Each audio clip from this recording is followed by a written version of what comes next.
High everyone, Nifty का analysis देख लेते हैं। कल वीकली एक्सपायरी निफ्टी के तो क्या डायरेक्शन रह सकती है, क्योंकि कहीं ना कहीं मार्केट पॉजिटिव तो है ही, लेकिन ये मंडे का जो दिन है वीकनेस थोड़ी सी दिखाई है मार्केट ने।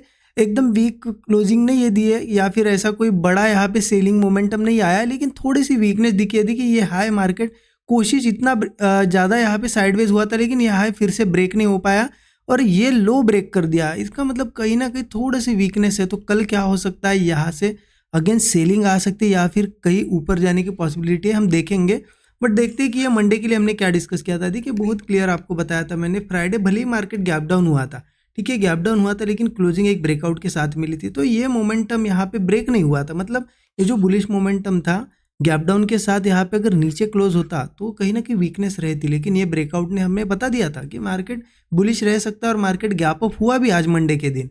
ठीक है, मैंने कमेंट्स देखे, बहुत से लोग बोल रहे थे कि ये कोई निगेटिव न्यूज़ है, मार्केट गैप डाउन होगा या कुछ होगा, लेकिन अल्टीमेटली प्राइस एक्शन को फॉलो करता है। हुआ मार्केट ये ब्रेकआउट था, इसलिए गैप अप ही। ठीक है, अब हमने क्या डिस्कस किया था कि मार्केट ने ब्रेकआउट दिया है, गैप अप वगैरह होता है तो गैप फिलिंग वगैरह कर सकता है, तो हम बुलिश ही जाएंगे। मैंने मॉर्निंग में एक ट्रेड प्लान भी किया बुलिश साइड का यहाँ पे, और वो ट्रेड अगर बताओ आपको कब लिया था, मार्केट ओपन हुआ, ओपन होने के बाद पहले थोड़ा ऊपर गया, रिट्रेस किया, जैसे रिट्रेसमेंट के बाद निकलने लगा, यहीं पे मैंने एंट्री ली थी। मार्केट ऊपर भी गया, लेकिन वो गैप फिलिंग का लेवल थोड़ा सा ऊपर था यहाँ पे, इस वजह से वो ट्रेड मेरा बुक नहीं हो पाया। मार्केट फिर से नीचे आया, साइडवेज रहा बहुत देर। यहाँ पे मैं वेट ही कर रहा था कि जाएगा ऊपर, लेकिन मार्केट ने वीकनेस ही दिखाई तो उसको एग्जिट करना पड़ा। लेकिन हो सकता है ये गैप कल के दिन फील हो, बट इसके लिए क्लोजिंग थोड़ी सी पॉजिटिव मिलती तो एक कंफर्मेशन ही रहता है कि कल भी बुलिश ही होने वाला है। लेकिन ये वीक क्लोजिंग है तो थोड़ा सा हमें कल यहाँ पे लेवल्स देख के ट्रेड करना पड़ेगा। अगर ये वीक लेवल पे नीचे की साइड रहता है तो फिर सेलिंग कंटिन्यू रह सकती है। मार्केट को अगर ऊपर जाना है तो फिर से यहाँ पे थोड़ा ऊपर आना होगा। कहाँ ट्रेड प्लान कर सकते हैं? हाँ देखिए, ये जो ट्रेड था आज का, वैसे स्टूडेंट ग्रुप में मैंने शेयर कर दिया था, सभी स्टूडेंट्स को पता है। अच्छा, यहाँ पे हमने अच्छी जगह उसको लिया था, बट मार्केट थोड़ा से यहाँ पे रह गया, जो गैप है वो फील नहीं कर पाया। अब कल के लिए प्लानिंग मेरा यही है कि अगर मार्केट देखिए ऊपर कहीं ओपन होता है, मान लो ऊपर ओपन हुआ, थोड़ा बहुत छोटा सा गैप अप, ठीक है, क्योंकि देखिए जैसा कि ये स्ट्रक्चर थोड़ा सा वीकनेस, ऐसा ऐसा स्ट्रक्चर बन रहा है, ये जो हाईज है नीचे के साइड शिफ्ट हो रहे हैं, लोज भी नीचे के साइड शिफ्ट हो रहे हैं। तो मुझे लगता है कल फ्लैट ओपन हो या गैप अप हो मार्केट, यहाँ पे डायरेक्टली फर्स्ट यहाँ पे मुंह में हम बाइंग नहीं कर सकते, लेकिन अगर थोड़ा रिट्रेस करके अगेन ये जो हाई बनता है पहला, ये हाई अगर ब्रेक होता है तो इससे क्या होगा, अगेन स्ट्रक्चर चेंज होगा थोड़ा।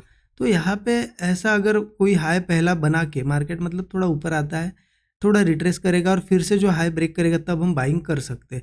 फिर मुझे लगता है वो जो गैप क्रिएटेड है यहाँ पे, यहाँ से देख सकते हो, अभी गैप डाउन हुआ था ना ये फ्राइडे, ये जो गैप है 24,180 ये लेवल मार्केट टेस्ट कर लेगा।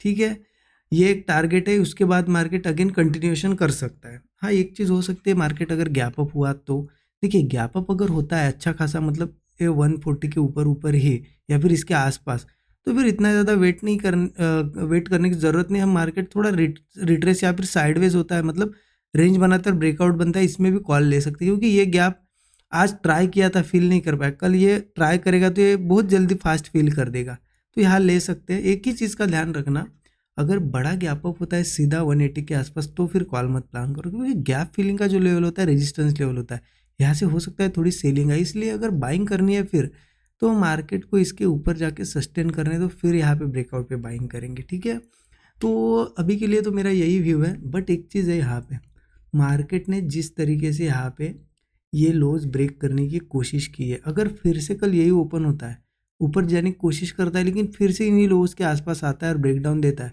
तो मैं ज़रूर पुट साइड का ट्रेड ट्राई करूँ, क्योंकि यहाँ पे 24,670 लेवल, एक 70 लेवल है और एक है 24,030, ये सपोर्ट्स मुझे दिख रही है, छोटे छोटे सपोर्ट्स है। बट अगर यहाँ से ऊपर नहीं जा पाता है तो ऑब्वियसली चीज़ है, इस सपोर्ट तक आएगा। हाँ, फिर यहाँ से हो सकता है बाउंस ले, या फिर इसको ब्रेक करके इस सपोर्ट पे आए, तो यहाँ हम पुट ले सकते हैं। अगर सपोर्ट पे रुकता है तो बुक करेंगे, अगर सपोर्ट ब्रेक कंटिन्यूएशन में ब्रेक करता है तो फिर बड़े टारगेट प्लान करेंगे। ठीक है, तो ध्यान रखना, अगर मार्केट ऊपर जाके ऐसा स्ट्रक्चर नहीं बनाता है, ये वापस सपोर्ट के आसपास आता है और होल्ड करके ब्रेकडाउन देता है, तो पुट साइड का ट्रेड ज़रूर बनेगा। हाँ, एक ही चीज़ का ध्यान रखना, सीधा गैप डाउन अगर होता है और सपोर्ट के ऊपर ही ओपन होता है, तो अगर यहाँ पे ऐसे ऐसे स्ट्रक्चर बनाता है बुलिश ब्रेकआउट्स वगैरह, तो कॉल हम ट्राई कर सकते हैं, क्योंकि अल्टीमेटली मार्केट कंटिन्यू ऐसे गया है ना, आज भी गैप अप हुआ और फ्राइडे भी अच्छा मूव दिया था, तो ये हो सकता है रिट्रेसमेंट हो, अगर सपोर्ट से ब्रेकआउट आता है तो ट्राई ज़रूर बनेगा, यहाँ पे ट्राई हम करेंगे। तो सिंपल है, मैं एक बार अगर थोड़ा सा आपको ओवरव्यू मतलब फिर से अगर एक बार रिपीट करूँ तो सिंपल सी चीज़ है, मार्केट फ्लैट ओपन होता है और वीकनेस दिखाता है तो हम सेलिंग करेंगे, इन सपोर्ट तक हमारे टारगेट रखेंगे, अगर सपोर्ट्स ब्रेक होते हैं तो बड़े टारगेट रखेंगे, इन सपोर्ट्स पे अगर मार्केट कुछ बाइंग एक्टिविटी दिखाता है, ब्रेकआउट्स वगैरह, तो हम ट्राई करेंगे बाइंग भी, ठीक है, दो चीज़ हो गई। और अगर मार्केट छोटा गैप अप वगैरह होता है थोड़ा सा और कंटिन्यूएशन ऐसा करता है, हाई बना के ब्रेक करता है, तो हम बाइंग करेंगे, फिर गैप फिलिंग का 24/180 का हमारा एक टारगेट तो एक मिनिमम होगा ही होगा, ठीक है। इस तरीके से प्लान करने, देखिए मार्केट अभी कन्फ्यूजन लेवल पे है थोड़ा, यही क्लोजिंग यहाँ ना देते हुए अगर थोड़े ऊपर देता तो मैं क्लियर कल के लिए भी बाइंग साइड ही रहता, सेलिंग का मेरा कोई प्लान नहीं रहता, लेकिन थोड़ी सी वीकनेस आई है तो इसे हम इग्नोर नहीं कर सकते, राइट। बाकी जो भी सेटअप बनेगा मैं ज़रूर शेयर कर दूंगा स्टूडेंट ग्रुप में, जैसे डेली करता हूँ, ठीक है। और रही चीज़ कल की एक्सपायरी है, तो ओवर ट्रेडिंग या हेवी क्वांटिटी में ट्रेड मत करना, अच्छी लेवल्स पे ट्रेड मिले, अच्छे सेटअप बने तभी ट्रेड प्लान करो। आई होप आपको एनालिसिस अच्छा लगा होगा, ज़रूर कमेंट में बताइएगा। Thank you so much everyone.